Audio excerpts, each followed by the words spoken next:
सरकारी high school श्रीवाला Brar के 10वीं कक्षा के विद्यार्थियों का हिंदी की कक्षा में स्वागत है। बच्चों, आज हम अपने सिलेबस में से पाठ नंबर 2 मीराबाई पढ़ेंगे। सबसे पहले मीराबाई के जन्म और मृत्यु के बारे में पढ़ेंगे। जन्म मीराबाई का सन 1498 ईस्वी में हुआ और उनकी मृत्यु जो है 1573 में हुई, यानी कि 75 साल की उम्र में उन्होंने इस संसार को त्यागा। अब उनके जीवन के बारे में पढ़ते हैं। तो मीराबाई जो थी वो भक्ति काल की कृष्ण भक्त कवित्री हैं। वो कृष्ण जी की भक्त थी और अपने पूरे जीवन में उन्होंने श्री कृष्ण जी का ही गुणगान किया है। आगे देखते हैं, पूरी कहानी है, अगर आप चाहो तो बुक में पढ़ सकते हो उनके जीवन के बारे में। और उनकी काफ़ी रचनाएं भी हैं, राग गोविंद, राग सोठा वगैरह वगैरह। तो और जो हमारे जो सिलेबस में आज उसको पढ़ते हैं। पदावली जो है हमारे सिलेबस में है मीराबाई पदावली। मीराबाई क्या लिखती हैं कि बसो मेरे नैनन में नंदलाल, मोहन मूरत सांवरी, सूरत नैना बने विशाल।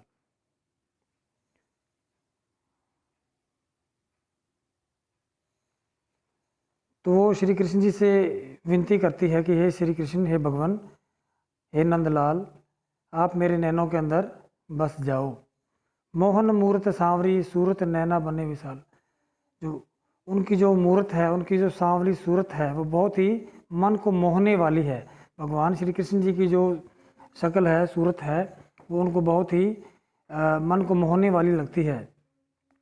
नैना बने विशाल मतलब बड़े बड़े उनके नैना है, विशाल बड़े बड़े नैना है।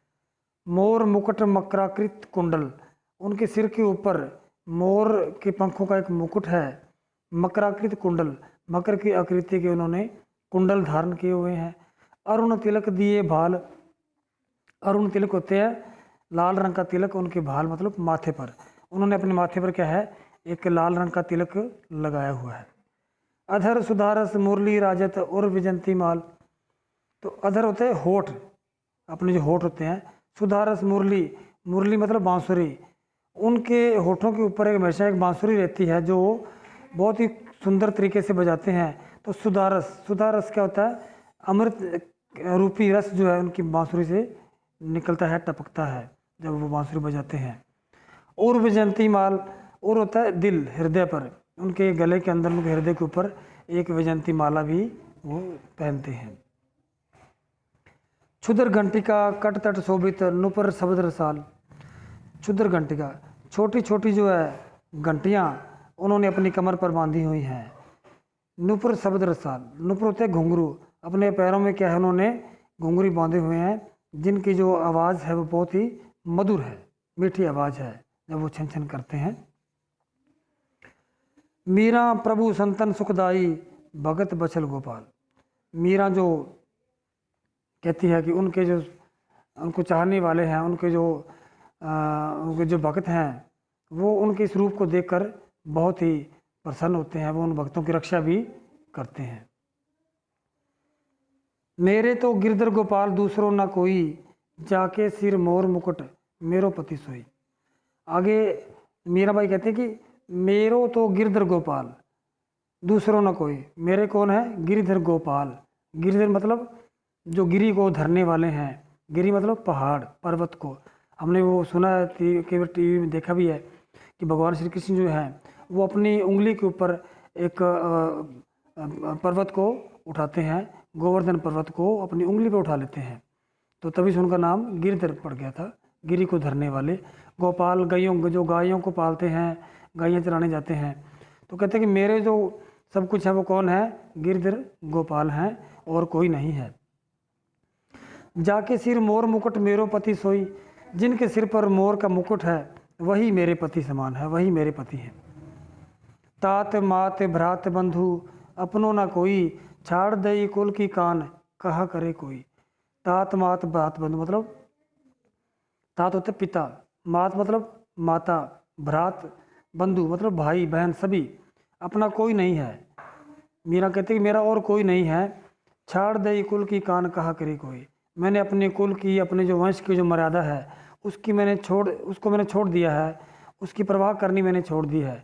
जो मर्जी कहा करे कोई, मतलब कोई जो मर्जी मुझे कुछ कहे, मुझे किसी की कोई परवाह नहीं है। मैंने श्री कृष्ण जी को अपना बना लिया है। संतन ढिग बैठ बैठ लोक लाज खोई, असुवन जल सींच सींच प्रेम बलि बोई। संतों के साथ बैठ बैठकर, संतों के संगत में बैठकर मैंने लोक लाज को ख़त्म कर दिया है। मुझे अब किसी भी प्रकार की शर्म जो है, लाज जो है, वो लज्जा जो लोगों की, समाज की नहीं है। मैंने संतों के साथ रहकर मैं भगवान श्री कृष्ण जी की भक्ति में ही लीन हो गई हूँ। असुवन जल सींच सींच प्रेम बेल बोई, अब तो बेल फैल गई आनंद फल हुई। मैंने अपने आंसुओं के जल से सींच कर, सींचना मतलब आंसुओं के जल से उनको पानी देना, आंसुओं के जल से सींच कर प्रेम रूपी जो बेल है वो मैंने बोई है, उगाई है। प्रेम किसे? भगवान श्री कृष्ण जी प्रेम की जो बेल है मैंने उगाई है अपने आंसुओं के जल से। अब तो बेल फैल गई आनंद फल हुई, अब तो जो बेल है वो बड़ी हो गई है, अब तो वो फल देने लग गई है, आनंद का फल देने लग गई है, आनंद रूपी फल मिलने लग गया है। अब तो बेल जो जो जो प्रेम रूपी बेल है वो बहुत बड़ी हो गई है, अब पीछे हटने का कोई कारण ही नहीं बनता। अब तो मैं श्री कृष्ण जी के लड़ ही लग गई हूँ, और जो प्रेम रूपी बेल थी वो अब फल देने लग गई है। भगत देख राजी भई जगत देख रोई, दास मीरा लाल गिरधर तारो अब मोही। तो श्री कृष्ण जी की भक्ति के अंदर जो मीराबाई है वो इतने लीन है कि वो भक्तों को देखकर तो खुश होती है, जो भगवान की, कृष्ण जी की लीला में लगे हुए, उनकी भक्ति में लगे हैं, और जगत को देखकर रोती है कि जो जगत में लोग इतने दुखों के अंदर रह रहे हैं तो उनको देखकर रोना आता है। दासी मीरा लाल गिरधर तारो अब मोही।